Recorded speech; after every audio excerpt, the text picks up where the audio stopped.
Production Shri Sanjeev Kumar, DG QA Shri N Manoharan, DGNAI rear admiral Rupak Barua, DG AQA Shri Sanjay Chawla, CMDs of DPSUs, senior officers, head of the industry associations, young entrepreneurs, friends from media, ladies and gentlemen. जिस समय secretary defence production welcome speech दे रहे थे तो उन्होंने आभार व्यक्त किया कि मैं इस कार्यक्रम में आप सबके बीच उपस्थित हूं। सच्चाई यह है, खैर उन्हें औपचारिकता पूरी करनी थी, पूरी की उन्होंने, लेकिन इस नेशनल क्वालिटी कॉन्क्लेव में आना मुझे बेहद अच्छा लगा है।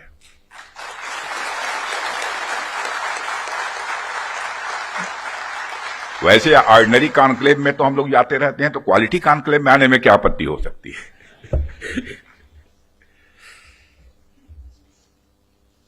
साथियों, सबसे पहले तो मैं हमारी आर्म फोर्सेज ने कल जो कार्रवाई की है,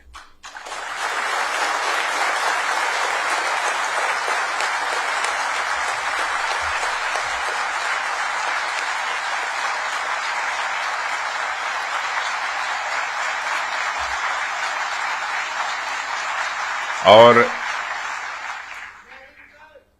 जय हिंद, जो शौर्य और पराक्रम दिखाया है उसके लिए मैं हृदय से बधाई देता हूं।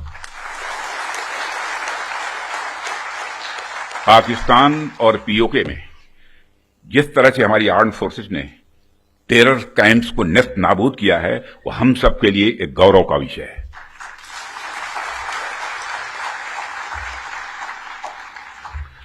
साथियों, आप सभी नेशनल क्वालिटी कॉन्क्लेव का आयोजन ये आपका चल रहा है।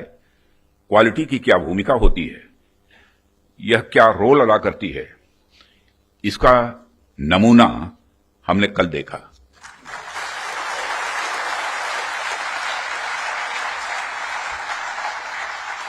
जिस प्रेसीजन के साथ यानी जिस सटीकता के साथ ऑपरेशन सिंदूर एग्जीक्यूट किया गया, वह अनइमेजिनेबल है, बहुत ही सराहनीय है। इसमें 9 टेररिस्ट कैंप्स तबाह हुए और अच्छी खासी संख्या में आतंकी मारे गए। जिस तरह से इस ऑपरेशन को किसी भी इनोसेंट को नुकसान पहुंचाए बिना मिनिमम कोलेटरल डैमेज के साथ अंजाम दिया गया, वह इसलिए संभव हो पाया क्योंकि हमारे formidable and professionally trained armed forces के पास इक्विपमेंट भी हाई क्वालिटी के थे। ऐसे में इस क्वालिटी कॉन्क्लेव को मैं बड़े महत्वपूर्ण कॉन्क्लेव के रूप में देखता हूं। मैं इस आयोजन के लिए डिपार्टमेंट ऑफ डिफेंस प्रोडक्शन और इनके secretary defence production Shri Sanjeev Kumar को भी हार्दिक बधाई देता हूं और क्वालिटी एश्योरेंस ऑर्गेनाइजेशंस को भी मैं बधाई देता हूं। साथियों, अभी मैं इस कॉन्क्लेव की थीम देख रहा था, fast tracking of quality assurance through integrated approach and technology enabled processes. आपकी यह थीम मुझे बेहद अच्छी ही नहीं लगी, बल्कि दिलचस्प भी लगी, इंटरेस्टिंग लगी। वैसी भी पूरी दुनिया में इसमें बड़ी तेजी से डिसरप्टिव चेंजेस हो रहे हैं और खासकर डिफेंस सेक्टर में तो लगातार नए नए ट्रांसफॉर्मेशंस ये देखने को मिल रहे हैं। ऐसे में क्वालिटी असेसमेंट को फास्ट ट्रैक करना न सिर्फ रेलेवेंट है, बल्कि मैं समझता हूं यह समय की मांग है। उन चेंजेस को देखते हुए यह थीम अपने आप में बहुत ही रेलेवेंट हो जाती है। इतनी इंटरेस्टिंग और रेलेवेंट थीम रखने के लिए भी मैं आप सबको बधाई देता हूं। साथियों, अक्सर मुझे आर्म्ड फोर्सेस के अलग अलग कार्यक्रमों में प्रायः जाने का अवसर मिलता है। रिसर्च एंड डेवलपमेंट ऑर्गेनाइजेशंस के इवेंट्स में जाने का भी अवसर मिलता रहता है। प्राइवेट सेक्टर द्वारा आयोजित कार्यक्रमों में भी मैं प्रायः जाता ही रहता हूं। परंतु आज का यह जो मंच है यह अपने आप में बड़ा अलग है और एक विशिष्ट मंच है। मैं ये देख रहा हूं कि यहां कई सारे लोग हैं जो अलग अलग फील्ड्स में महारत जिन्होंने हासिल की है, महारथी बैठे हैं यहां। इसलिए मुझे लगता है कि आज की हमारी बातचीत भी कई मायनों में विशेष होने वाली है। साथियों, इस क्वालिटी कॉन्क्लेव की महत्ता और आवश्यकता पर तो मैं आगे चर्चा करूंगा ही, परंतु पहले मैं आपको कुछ ऐसे बिंदुओं से, कुछ ऐसे पॉइंट से अवगत कराना चाहूंगा जो हमारी सरकार की प्रायोरिटीज से जुड़े हुए हैं। 2014 में माननीय प्रधानमंत्री जी के नेतृत्व में हमारी सरकार आने के बाद प्रधानमंत्री जी ने हमें एक अत्यंत महत्वपूर्ण सूत्र प्रदान किया। उन्होंने शुरुआत में ही डिफेंस प्रोडक्शन सेक्टर के एम्पावरमेंट पर विशेष बल दिया। उन्होंने जो सूत्र दिया उसके पीछे की फिलॉसफी थी डिफेंस सॉवरेंटी। डिफेंस सॉवरेंटी का मतलब कि जब तक कोई देश अपनी डिफेंस नीड्स में कैपेबल तथा सेल्फ रिलायंट नहीं होता तब तक उसकी आजादी पूरी तरह से नहीं मानी जा सकती। जब तक हम अपनी सुरक्षा के लिए इंपोर्ट पर डिपेंडेंट रहेंगे तब तक कहीं ना कहीं हमारी आत्मशक्ति में अधूरापन रहेगा। ये अगर हम अपने हथियार और रक्षा उपकरण विदेशों से खरीदते हैं तो इसका मतलब है कि हम अपनी सुरक्षा को आउटसोर्स कर रहे हैं और उसे किसी और के भरोसे छोड़ रहे हैं। यह बात लॉन्ग रन में सही नहीं हो सकती। हमारी सरकार ने इस विषय पर गंभीरता से सोचा और आत्मनिर्भरता हासिल करने का निर्णायक कदम भी उठाया है। आप सब तो जानते ही हैं कि देश में पहले से ही ऑर्डिनेंस फैक्ट्रीज का एक इंडिजिनस सिस्टम रहा है और इन फैक्ट्रीज ने एक समय पर बेहतरीन काम किया और देश की सुरक्षा जरूरतों को पूरा करने में बहुत ही अहम भूमिका निभाई भी है। इनके अलावा हमारे पास डिफेंस पीएसयूज का भी एक मजबूत इकोसिस्टम पहले से ही है। हमारी सरकार ने डिफेंस प्रोडक्शन में क्वालिटी और क्वांटिटी दोनों पर समान रूप से बल दिया है। इसी दिशा में कई क्रांतिकारी कदम उठाए गए, जिनमें से कुछ महत्वपूर्ण कदमों का उल्लेख मैं यहां करना चाहूंगा। ऑर्डिनेंस फैक्ट्रीज का कॉर्पोरेटाइजेशन उनमें से एक अत्यंत महत्वपूर्ण कदम रहा है, जिसे हमने इंश्योर किया ताकि कम समय में ही डिफेंस प्रोडक्शन में व्यापक सुधार हो सके। यहां मैं जरूर बताना चाहूंगा कि ऑर्डिनेंस फैक्ट्रीज का कॉर्पोरेटाइजेशन हमारे लिए कोई बहुत सरल प्रक्रिया नहीं थी। इसमें अनेक जटिल प्रश्न थे और चैलेंजेज भी थे, परंतु हमने इसे इसलिए लागू किया क्योंकि यह एक अर्जेंट रिफॉर्म था। अब प्रश्न उठता है कि यह अर्जेंट क्यों था। इसका एक बड़ा कारण था क्वालिटी। आप सभी स्पेशलिस्ट के समक्ष मैं यह कह सकता हूं कि सरकार ने क्वालिटी को अपना प्रायोरिटी रिफॉर्म एजेंडा बनाया है। हमने क्वालिटी इंप्रूवमेंट को ही टारगेट करते हुए ऑर्डिनेंस फैक्ट्रीज का कॉर्पोरेटाइजेशन किया। तब से लेकर आज तक डिफेंस पीएसयूज ने लगातार सुधार किया है और कॉर्पोरेटाइजेशन के पश्चात क्वालिटी प्रोडक्शन को लगातार आगे बढ़ाने का प्रयास भी किया गया है और आज ये डीपीएसयूज इंटरनेशनली कॉम्पिटिटिव हो रहे हैं। आज ये अपने रिसर्च एंड डेवलपमेंट पर भी अच्छा फोकस कर रहे हैं। आज ये ऑर्गेनाइजेशन पहले से कहीं ज्यादा वाइब्रेंट और एक्सपोर्ट ओरिएंटेड हो रहे हैं। वैसे तो अभी कुछ कार्य बाकी है, पर मैं इतना जरूर आश्वस्त हूं कि जिस प्रकार पब्लिक सेक्टर में रिफॉर्म के लिए हम प्रयासरत हैं, वह हमें आने वाले समय में काफी अच्छे रिजल्ट्स देने वाला है। साथियों, पब्लिक सेक्टर के डेवलपमेंट के पीछे हमारा एक ही उद्देश्य भी रहा है कि एक healthy competitive private defence ecosystem का विकास किया जाए, जो अपनी क्वालिटी के माध्यम से देश की सुरक्षा को और अधिक मजबूत बनाए। जैसा कि हम सभी जानते हैं कि क्वालिटी को लेकर प्राइवेट सेक्टर की अपनी एक अच्छी खासी इमेज होती है। किसी भी क्षेत्र में प्राइवेट सेक्टर अपनी गुणवत्ता के लिए जाना जाता है। आज चाहे बड़े प्लेटफॉर्म्स हों या सिस्टम्स, एमएसएमईज हों या स्टार्टअप्स, हमने ऐसा प्राइवेट इंडस्ट्रियल बेस तैयार किया है जो देश के डिफेंस सेक्टर के विकास में सक्रिय भागीदार बन रहा है और उसे सशक्त कर रहा है। आज रिलीज होने वाले इंडस्ट्री 4 को भी मैं इसी संदर्भ में देख रहा हूं। यह निश्चित रूप से हमें स्मार्ट मैन्युफैक्चरिंग के एक ऐसे एरा में ले जाएगा जहां से हमारे लिए कई नए डायमेंशंस खुलेंगे। इसी तरह जो दूसरे मैनुअल्स आज रिलीज हो रहे हैं, जो एमओयू साइन हुए हैं, उनको भी मैं इसी कंटेक्स्ट में देखता हूं। यह सभी प्रयास केवल सरकार के प्रयास नहीं है, बल्कि आप सभी का मिला जुला प्रयास इसमें शामिल है, इसीलिए यह संभव हो पा रहा है। साथियों, जैसा कि आप सभी जानते हैं, आज की दुनिया में सिर्फ प्रोडक्ट नहीं बल्कि एक मजबूत ब्रांड वैल्यू भी जरूरी है। जब मार्केट में असिमेट्रिक इंफॉर्मेशन फैली होती है, तब कंज्यूमर भ्रमित हो जाता है, कंफ्यूज हो जाता है। ऐसे में वही ब्रांड सफल होता है जो कंसिस्टेंट क्वालिटी और रिलायबिलिटी का भरोसा देता है। और यही कारण है कि हमें इंडियन डिफेंस इंडस्ट्री को एक स्ट्रांग और ट्रस्टेड ब्रांड बनाना ही होगा। इस संदर्भ में आज मैं आपसे एक महत्वपूर्ण अपील करने के लिए आप सबके बीच खड़ा हुआ हूं। यह अपील है एक मजबूत वर्ल्ड लीडिंग और state of the art brand India का निर्माण।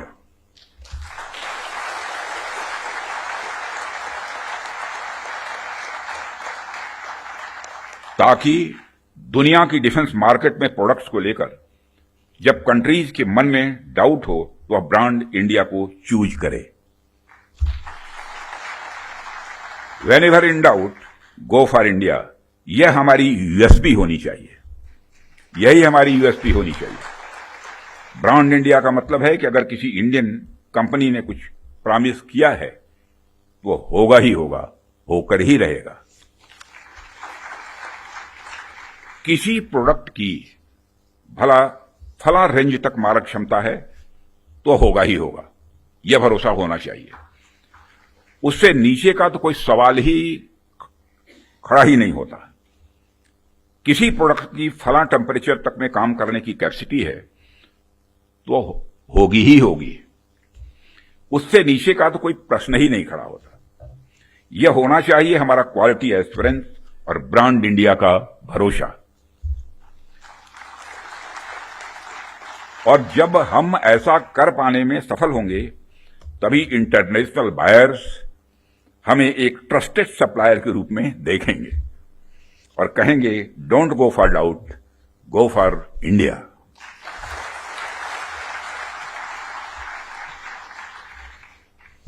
साथियों, मैं समझता हूं कि इस दिशा में प्रयास करने का यह सबसे उचित समय है, क्योंकि इस समय जो परिस्थितियां चल रही हैं उसे आप सब देख रहे हैं। हमारे रीजन में ही आज जो स्थितियां उत्पन्न हो रही हैं, उससे आप सभी अवगत ही नहीं हैं, बल्कि अच्छी तरह परिचित हैं। हमने हमेशा ही एक रिस्पांसिबल नेशन होने का रोल बड़े संयम से निभाया है, सदैव निभाया है। हम लगातार इस बात के पक्ष कर रहे हैं कि समस्याओं का समाधान बातचीत के जरिए से हो, परंतु इसका अर्थ यह नहीं है कि हमारी सहनशीलता का कोई नाजायज फायदा उठाए। यदि कहीं कोई हमारे इस संयम का फायदा उठाने की कोशिश करता है, तो उसे कल की तरह ही क्वालिटी कार्रवाई का सामना करने के लिए भी पूरी तरह से तैयार रहना होगा।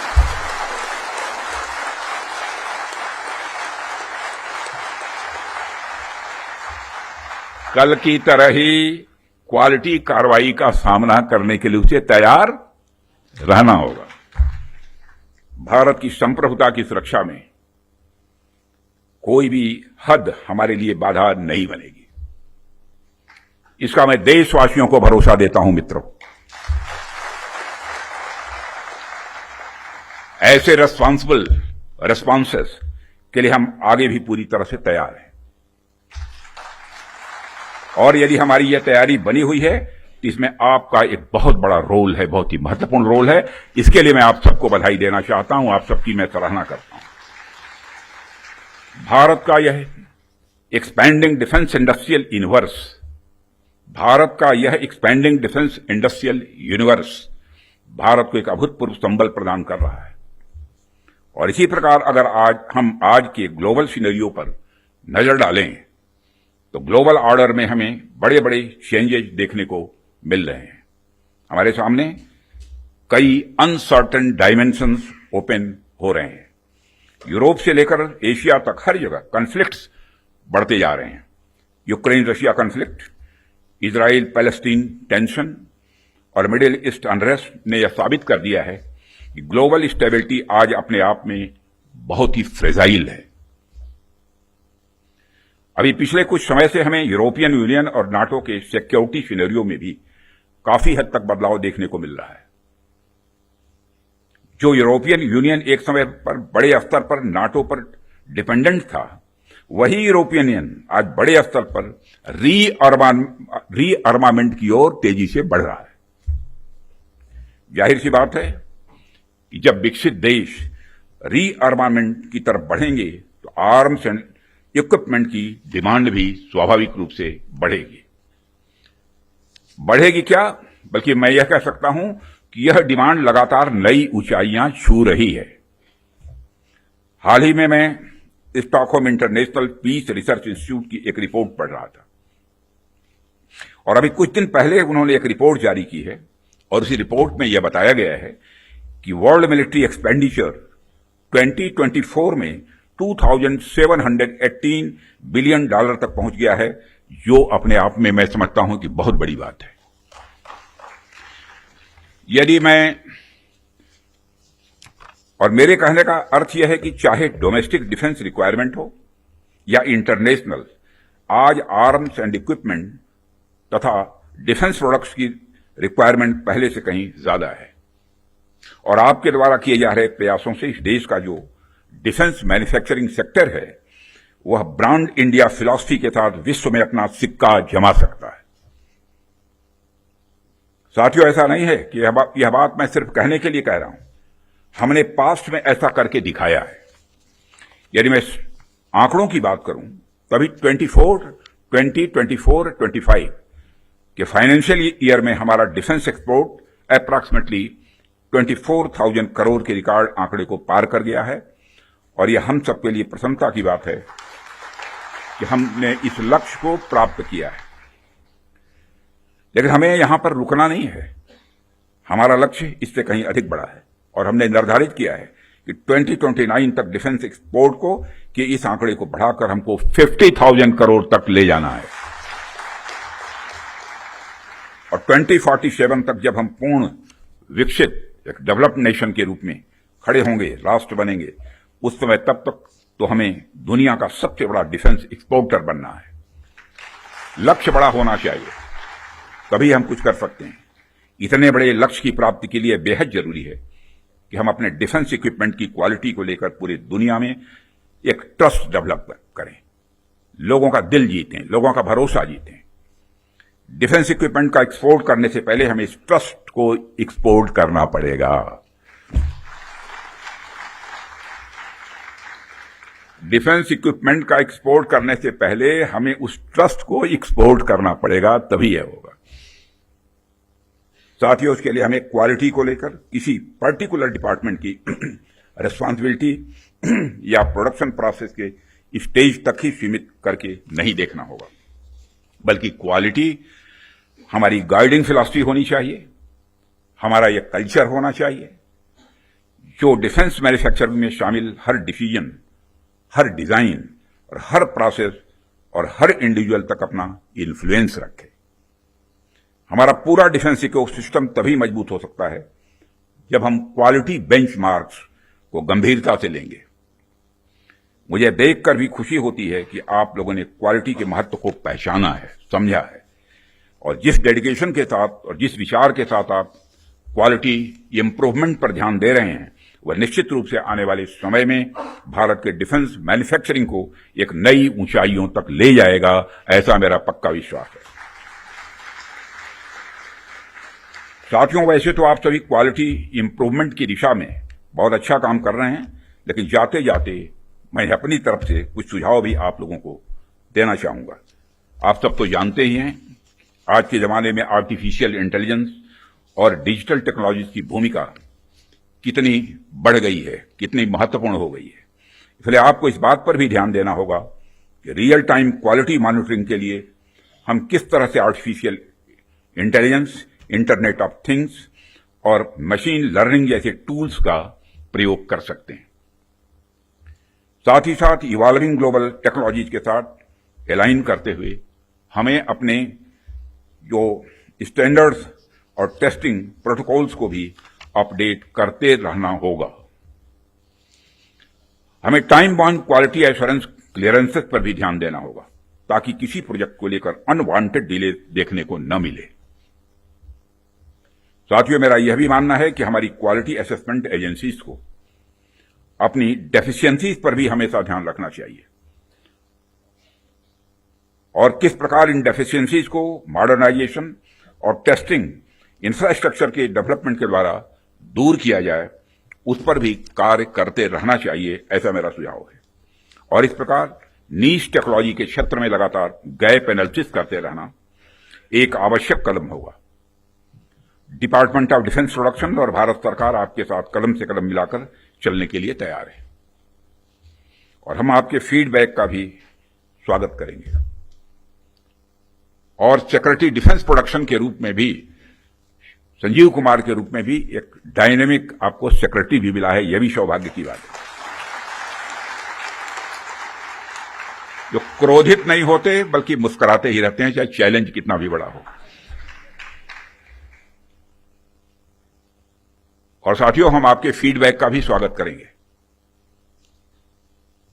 मुझे पूरा विश्वास है कि हम सब मिलकर क्वालिटी असेसमेंट और क्वालिटी एश्योरेंस के आपके प्रयासों को और गति प्रदान करेंगे। मुझे इस बात का भी पूरा विश्वास है, जब हम सब मिलकर प्रयास करेंगे तो निश्चित रूप से भारत ग्लोबल डिफेंस मार्केट के की प्लेयर के रूप में इमर्ज होकर ही रहेगा। यही आज की हमारी कॉन्क्लेव के थीम की प्रासंगिकता है। मैं आप सभी का आभार व्यक्त करता हूं कि आपने इतने रेलेवेंट टॉपिक पर इस कॉन्क्लेव का आयोजन किया। इस इनिशिएटिव्स के लिए आप सभी बधाई के पात्र हैं और इस कॉन्क्लेव की सफलता के लिए मैं हार्दिक शुभकामनाएं देते हुए अपना निवेदन समाप्त करता हूं। देश विदेशातील प्रत्येक घडामोडींचे लाईव्ह अपडेट मिळवण्यासाठी आता साम टीव्हीच्या सर्व सोशल मीडिया प्लॅटफॉर्मला लाईक, फॉलो आणि सबस्क्राईब करा। तसंच सर्व नोटिफिकेशनसाठी बेल आयकॉन प्रेस करायला विसरू नका।